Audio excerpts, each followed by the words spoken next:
Home science academy में आपका स्वागत है। तो आज हम 6 to 8 के बच्चे को जो साइंस हम पढ़ाते हैं तो उसका डिफिनेशन मतलब परिभाषा हम सुनेंगे। तो बुलाते हैं, एक बच्चे हैं प्रीति कुमारी।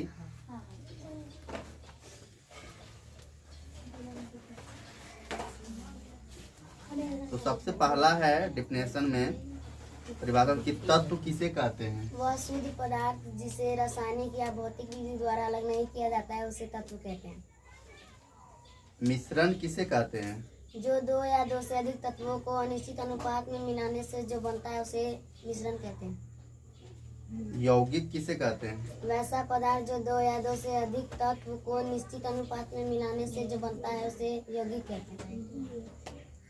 अयस्क किसे कहते हैं? वैसा पदार्थ जिससे किसी धातु का निष्कर्षण होता है उसे अयस्क कहते हैं। सजीव किसे कहते हैं? वैसी वस्तु जिसमें जीव होता है उसे सजीव कहते हैं। जैसे में पेड़ पौधा मनुष्य जानवर इत्यादि। निर्जीव किसे कहते हैं? वैसा वस्तु जिसमें जीव नहीं होता है उसे निर्जीव कहते हैं। जैसे पत्थर, ईंट, पेन, कुर्सी इत्यादि। कोशिका किसे कहते हैं? कोशिका किसी सजीव में पाए जाने वाले रचनात्मक, क्रियात्मक एवं अनुवांशिक इकाई को कोशिका कहते हैं। ऊतक किसे कहते हैं? कोशिकाओं के उस समान और असमान समूह को ऊतक कहते हैं। तो यहाँ तक बच्चे बहुत अच्छे बताएं, उससे भी अच्छे बताएं। तो डिफिनेशन बहुत ज़रूरी है बच्चे को याद करवाना। इससे कुछ हम पूछते हैं। कौन क्लास में पढ़ती हो? 7 क्लास में। 7 क्लास की बच्ची है जो कि हम ये 6 to 8 में पढ़ती है, साइंस पढ़ाते हैं। ठीक है, थैंक यू। दूसरी बच्ची है शिवानी कुमारी।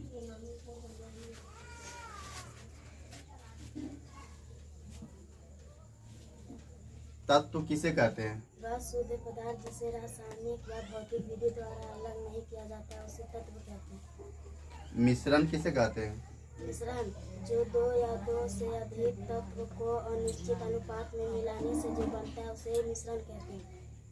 यौगिक किसे कहते हैं? वैसा पदार्थ जो दो या दो से अधिक तत्व को अनिश्चित अनुपात में मिलाने से जो बनता है उसे यौगिक कहते हैं।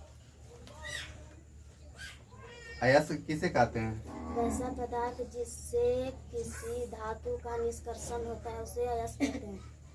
सजीव किसे कहते हैं? वैसा वस्तु जिसमें जीव होता है उसे सजीव कहते हैं। जैसे में मनुष्य, पेड़ पौधा जानवर इत्यादि। तो निर्जीव किसे कहते हैं? वैसा वस्तु जिसमें जीव नहीं होता उसे निर्जीव कहते हैं। जैसे में पत्थर, कलम, कुर्सी, ईंट इत्यादि। कोशिका किसे कहते हैं? किसी सजीव में पाए जाने वाले रचनात्मक, क्रियात्मक और अनुवांशिक के समूह को अनुवांशिक इकाई को कोशिका कहते हैं। ऊतक किसे कहते हैं? ऊतक कोशिकाओं के उस समान और असमान के समूह को ऊतक कहते हैं। Thank you. तो बच्चे जो डिफिनेशन हम सुनते हैं तो कुछ बच्चे में हेजिटेशन के कारण मतलब कि कुछ वर्ड अच्छी तरह से बोल नहीं पाते हैं। तो बच्चे में हेजिटेशन दूर करने के लिए इसलिए बुलाते हैं क्योंकि ताकि बच्चे को हेजिटेशन दूर हो। क्योंकि माइक और कैमरा के सामने बच्चे लोग बहुत हेजिटेशन के कारण बोल नहीं पाते हैं, इसीलिए हम बुलाते हैं कि हेजिटेशन दूर हो और कहीं भी पूछा जाए परिभाषा डिफिनेशन तो वह बेहिचक बोल सके। तो धन्यवाद।